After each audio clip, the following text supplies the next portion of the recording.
ಇವತ್ತು ನಾ ಪ್ರಾತಃ ನುಡಿಯಾಗಿ ಹೇಳ್ತೀನಿ. ಅವ್ರು ಕೇಳಿದರು, ಧ್ಯಾನ ಎಷ್ಟು ದಿವಸ ಐತ್ರಿ ನೀವು ಮಾಡತ್ತಂತ ಕೇಳಿದರು. ನಾವೊಂದು 6 ತಿಂಗಳು ಐತ್ರಿ ಧ್ಯಾನ ಮಾಡ್ಲತ್ತೆ ಅಂತ ಕೇಳಿದೆ. ಮತ್ತು ನಿಮ್ಗೆ ಧ್ಯಾನ ಬಗ್ಗೆ ಏನು ಅನ್ನಿಸ್ತಿತ್ತು, ಧ್ಯಾನ ಅಂದ್ರೆ ಹೆಂಗೆ ಅಂತ ಕೇಳಿದ್ರು. ಮತ್ತು ಧ್ಯಾನಕ್ಕೆ ಬರ್ಲಕ್ಕೆ ಕಾರಣ ಏನು ಅಂತ ಕೇಳಿದ್ರು ಅವ್ರು ನನಗೆ. ನಾ ಹೇಳ್ದೆ ಧ್ಯಾನಕ್ಕಂದ್ರೆ ಸುಮಾರು ಸ್ವಾಮೀಜಿಗಳೆಲ್ಲ ಧ್ಯಾನಗಳು ಮಾಡಿದ್ದೀನಿ, ನಾ 6 ತಿಂಗಳು ಮಾಡಿದ್ದೀನಿ, 1 ವರ್ಷ ಮಾಡಿದ್ದೀನಿ, ನಾ ಅನುಷ್ಠಾನ ಕುಂತೀನಿ ಅಂತ ಎಲ್ಲರೂ ಹೇಳಿದ್ರು ನನಗೆ. ನಾ ಪ್ರತಿ ಇಲ್ಲಿ ನಮ್ಮ ಬೀದರ್ದಾಗ ಭೀ ಎಷ್ಟೋ ಮಂದಿ ಅನುಷ್ಠಾನ ಕುಂತಿನವರು ಧ್ಯಾನ ಕುಂತರ ಬಲ್ಲಿ ಹೋಗಿ ಬಂದೀನಿ ನಾ. ಆ ಸ್ವಾಮೀಜಿಯವ್ರಿಗೆ ಭೀ ಕೇಳಿದೆ, ನಾ ಎಷ್ಟೋ ಮಂದಿ ಕೇಳಿದೆ ಧ್ಯಾನ ಅಂದ್ರೆ ಹೆಂಗೆ ರೀ ಅಂತ. ಅದು ಭಾಳ ಹಾರ್ಡ್ ಅದ, ಅದು ತೋಲ್ ಹೇಳ್ಬೇಕಾದ್ರೆ ತೋಲ್ ವಿಸ್ತಾರ ಮಾಡ್ಬೇಕಾಗ್ತದ ಅಂತ ಹೇಳಿದ್ರು. ಅದ್ರ ಬಗ್ಗೆ ಯಾರನ್ನೇ ತಿಳಿಸಿಲ್ಲ ರೀ ಜಗತ್ತಿನಾಗ. ಧ್ಯಾನ ಅಂದರೆ ತಿಳಿಸಿಲ್ಲ. ಧ್ಯಾನ ಅಂದ್ರೆ ಗೊತ್ತು, ಕಣ್ಣು ಮುಚ್ಚೋದು, ಸುಮ್ಮನೆ ಕೂಡೋದು, ಮತ್ತು ಮನುಷ್ಯನಿಗೆ ಏನಾರ ಆಲೋಚನೆ ಬಂದ್ರೆ ಕಣ್ಣು ತೆರೆಯೋದು, ನಾವು ಒಡಿಗೆ ಹೋಗೋದು, ಇದು ಒಂದೇ ಗೊತ್ತಿತ್ತು ರೀ ಅಂತ ಹೇಳಿದ್ ನಾ. ಮತ್ತು ಇಲ್ಲಿ ಬಂದ್ಮ್ಯಾಗ ಹೆಂಗಾಯ್ತು ರೀ ಅಂತ ಕೇಳಿದ್ರು ಅವರು. ಈ ಧ್ಯಾನ ಅಂದ್ರೆ ಸುಭಾಷ್ ಪತ್ರಿಜಿ ಅವರು ಇದಕ್ಕೆ ಧ್ಯಾನ ಅಂದ್ರೆ ಹೆಂಗೆ ಕಂಡು ಹಿಡ್ದಾರ ಅಂತಂದು ಕೇಳಿದ್ರು ಅವರು. ನಾ ಹೇಳೋದವ್ರಿಗೆ, ಈ ಧ್ಯಾನ ಬೌದ್ಧ ಮಾಡಿದ ಧ್ಯಾನ, ಬಸವಣ್ಣವ್ರು ಮಾಡಿದ ಧ್ಯಾನ, ಶಿಶುನಾಳ ಶರೀಫ್ ಅವ್ರು ಮಾಡಿದ ಧ್ಯಾನ, ಸೂಫಿ ಸಂತವ್ರು ಮಾಡಿದ್ದು, ಕಬೀರ್ ದಾಸವ್ರು ಮಾಡಿದ್ದು, ಇಂಥ ಧ್ಯಾನಗಳು ಹೆಂಗಂದ್ರೆ ಪವಾಡ ಧ್ಯಾನಗಳು. ಇವು ಜ್ಞಾನ ಉದಯ ಆಗುವಂಥ ಧ್ಯಾನಗಳು ಮಾಡ್ಯಾರ. ಇದು ಜಗತ್ತಿನಾಗ ಯಾರೂ ತಂದಿಲ್ಲ ಬೆಳಕಿಗೆ. ಆದ್ರೆ ಇದು ಧ್ಯಾನ ಹಿಂಗೆ ಮಾಡಬೇಕು ಅಂತಂದ್ರೆ ಗೌತಮ್ ಬುದ್ಧವ್ರು ಏನು ಮಾಡಿದಂಥ ಧ್ಯಾನದಲ್ಲ ಇದು.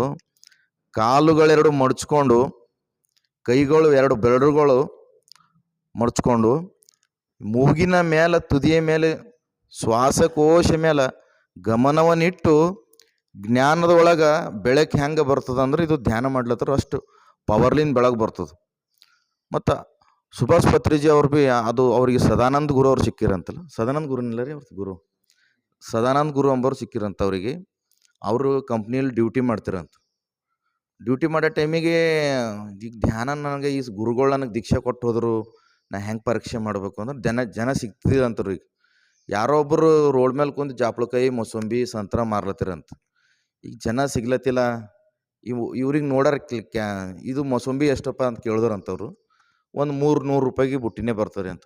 ನಾನು ಹಿಂಗೆ ಖರೀದಿ ಮಾಡ್ತಾ, ನೀನು ಮೆಡಿಟೇಷನ್ ಮಾಡು, ನೀ ಧ್ಯಾನ ಮಾಡು, ಇದ್ರ ಬಗ್ಗೆ ನಿನಗೆ ಏನು ಅನುಭವ ಆಯ್ತದ ನೋಡು, ನನಗೆ ನೀ ಹೇಳು ಅಂತ ಹೇಳಿದ್ರಂತ. ಫಸ್ಟ್ ಅವನಿಗೆ ಹೇಳಿದ್ರಂತ, 2 ಕಾಲುಗಳು ಮಡ್ಚ್ಕೊಂಡು ಕುಂತು, ಕೈಗಳು 2 ಹಿಂಗೆ ಇದು ಮಾಡಿಕೊಂಡು, ಕಣ್ಣು ಮುಚ್ಕೊಂಡು, ನೀನು ಮೂಗಿನ ಶ್ವಾಸಕೋಶ ಹೆಂಗೆ ಗಮನದ ಹೋಗ್ತಾ ಇರ್ತದ ಅದ್ರ ಮೇಲೆ ನೀನು ಕುಂತು ಬಿಡು, ನೀನು ಪೂರ ಎಲ್ಲ ನಿಂದೆಲ್ಲ ಹಣ್ಣು ಹಂಪಲೆಲ್ಲ ನಾನೇ ಖರೀದಿ ಮಾಡ್ತೀನಿ ಅಂತ ಹೇಳ್ತಾರಂತ. ಅದು ಅವನಿಗೆ ಧ್ಯಾನ ಕೂಡಿಸಿ ನಿನಗೆ ಏನೇನು ಅನುಭವ ಆಯಿತು, ಏನೇನಾಯಿತು, ಏನೇನೆಲ್ಲ ಹೇಳು ಅಂತ ಹೇಳಿ ಅದು ಬರ್ಕೋತಾ ಹೋದ್ರಂತ. ಬುಕ್ಸಿನಾಗ ಬರ್ಕೋತಾ ಪ್ರತಿಯೊಬ್ಬ ಮನುಷ್ಯರಿಗೆ ಹಿಡಿಯೋದು, ಹೋಗೋರಿಗೆ ಬರೋರಿಗೆ. ಅಲ್ಲಿಂದ ಅದಕ್ಕೆ ಬೆಳಕಿಗೆ ತಂದು ಇದು ಜಗತ್ತಿನ ತುಂಬ ಹರಡ್ತು. ಅವ್ರು ಒಂದೇ ತಲೆ ಕುಂತಿಲ್ಲ, ಅವರು ಪೂರ ಎಲ್ಲ ಕಡೆ. ಮತ್ತು ಅದರೊಳಗೆ ಅದು ಸಸ್ಯಾಹಾರಿ, ಮಾಂಸಾಹಾರ ತಿನ್ನಬಾರ್ದು, ಮತ್ತು ಒಳ್ಳೆಯ ಆಹಾರ ಊಟ ಮಾಡಬೇಕು, ಮತ್ತು ಇದು ಪ್ರಚಾರ ಮಾಡಬೇಕು ಅಂತ ಬೆಳಕಿಗೆ ತಂದರು. ಮತ್ತು ಅದು ಅಲ್ಲೇ ಅವ್ರ ಡಿಸ್ಟಿಕ್ದಾಗ ಅಷ್ಟೇ ಅಲ್ಲ, ಇದು ಕರ್ನಾಟಕ ಬಂದು, ಕರ್ನಾಟಕ ತುಂಬ ಈ ಕಡೆ ಮಹಾರಾಷ್ಟ್ರ, ತೆಲಂಗಾಣ, ಪ್ರತಿಯೊಂದು ನಮ್ಮ ಜಗತ್ತಿನ ತುಂಬ ಎಲ್ಲ ಹರಡಿಸಿ, ಮತ್ತು ಹೊರಗಿನ ದೇಶದಾಗೂ ಕೂಡ ಹರಡಿಸಿದ್ರು.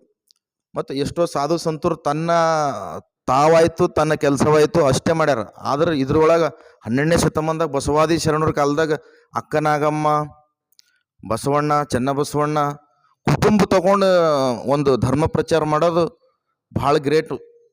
ಆ ಥರ ಸುಭಾಷ್ ಪತ್ರಿಜಿ ಅವ್ರು ಭೀ ಅವ್ರ ಮನೆಯವ್ರ ಧರ್ಮಪತ್ನಿ, ಅವ್ರ ಮಕ್ಕಳು, ಅವರು ಎಲ್ಲ ನಾವು ಇವತ್ತು ಇಷ್ಟು ಭಾರಿ ಈ ಮಾರ್ಗಕ್ಕೆ ಬಂದೇವಂದ್ರೆ ಭಾಳಷ್ಟು ನಾವು ಶರಣರಿಗೆ ನೋಡಿದ್ಮೇಲೆ ಇವ್ರಿಗೆ ಒಂದೇ ನೋಡಿದೆವು.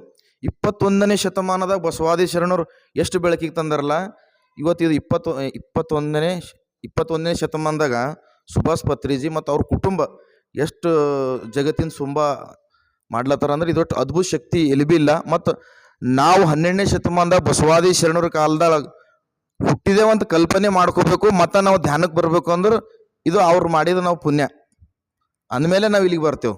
ಯಾರೋ ಒಬ್ಬರು ಒಳ್ಳೇದು ಮಾಡಿದೇವಂತೆ ನಾವು ಇಲ್ಲಿ ಕೂಡ್ತೇವೆ. ಎಲ್ಲರೂ ಬರ್ರಿ ಅಂದ್ರೆ ಯಾರೂ ಬರಲ್ಲ. ನಾವು ಎಷ್ಟೋ ಮಂದಿಗೆ ಧ್ಯಾನಕ್ಕೆ ಬರ್ರಿ, ನೀವು ಬಸವಮಂಟಕ್ಕೆ ಬರ್ರಿ, ನೀವು ಪ್ರವಚನ ಕೇಳಕ್ಕೆ ಬರ್ರಿ ಅಂತ ನಾವು ಹೇಳ್ತೇವೆ. ಆದ್ರೆ ಹ್ಞೂ ರೀ ಬರ್ತೇವ್ರಿ, ನೋಡ್ತೇವ್ರಿ, ನಮ್ಗೆ ಟೈಮ್ ಸಿಕ್ಕೂರು ಬರ್ತೇವ್ರಿ ಅಂತಾರೆ. ಈಗ ನಾವು ಶ್ರೀಮಂತರು ಆದೇವಂದ್ರೆ ನಾವು ಬಂಗಾರ ದುಕಾನಕ್ಕೆ ನಮ್ಮಲ್ಲಿ ರೊಕ್ಕ ಇರ್ತಾವೆ, ನಾವು ಹೋಗಿ ಖರೀದಿ ಮಾಡ್ತೇವೆ.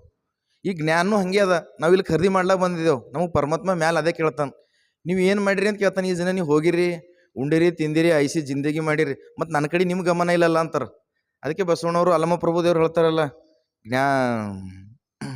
ಶಿವಚಿಂತೆ ಶಿವಧ್ಯಾನವಿಲ್ಲದ ಮನುಜನು ಸಗಣಕ್ಕೆ ಸಾಸಿರ ಹುಳಮುಟ್ಟ ದೇವ, ಊರ ಮೃಗ ಒಂದಾಗಲರೆ ಕಾಡಿನ ಮೃಗ ಒಂದಾಗಲರೆ ಅಂತ. ಹಂಗೆ ಬಸವಾದಿ ಶರಣರಿಗೆ ಮತ್ತು ನಾವು ಇವತ್ತು ಮಾಡೋಂಥ ಧ್ಯಾನಗಳಿಗೆ ಅವತ್ತಿಗೆ ಇವತ್ತಿಗೆ ಒಂದೇ ಅನಿಸ್ತದೆ ನನಗೆ.